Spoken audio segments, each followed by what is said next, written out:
a threat to our entire system. On these other issues, while these sham trials go on up and down the East Coast, across America, you got college students wondering whether their careers about graduation and after graduation are going to be even possible, because now they're interrupting their lives again. These are the same kids you've seen, same students who, many of them had their high school commencement ceremonies canceled because of COVID. Now, 4 years later, they're getting their graduations canceled. They don't know where they're going to have that opportunity at all. Ceremonies across the country are being thrown into turmoil because you have weak administrators who have allowed the anti-Semitic rioters to take over campus and cancel graduations and disenfranchise the students who are trying to follow the law and do the right thing. Columbia's announcement that it's going to cancel its graduation is a disgrace.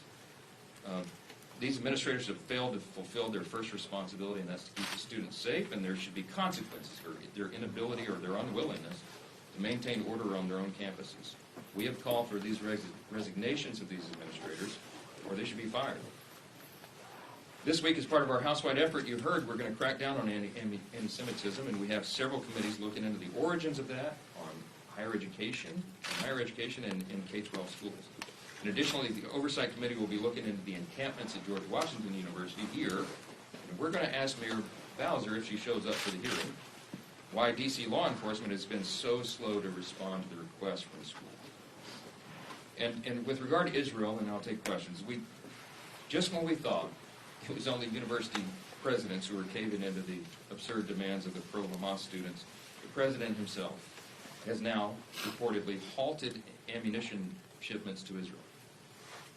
We can see right through it. I mean, if this is true, and it looks to be true, that President Biden is clearly trying to placate the pro-Hamas element of his party. There's no other explanation for that.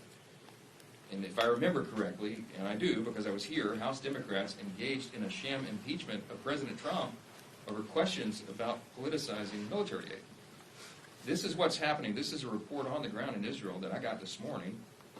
A shipload of munitions and precision weapons, which are to be used to help protect civilians in Rafah, is being withheld. Administration officials have assured Congress and assured me personally, very recently, and as recently as last Friday, reaffirmed from my staff to my staff from theirs, that there would be no delay in assistance to Israel. This is not the will of Congress. This is an underhanded attempt to withhold aid without facing accountability. It's undermining what Congress intended and has acted to take care of by authorizing aid to Israel. And so if the president truly wanted to defeat Hamas like he said in the past, he wouldn't be standing in the way, preventing it from happening. I think that's clear. And we're going to try to get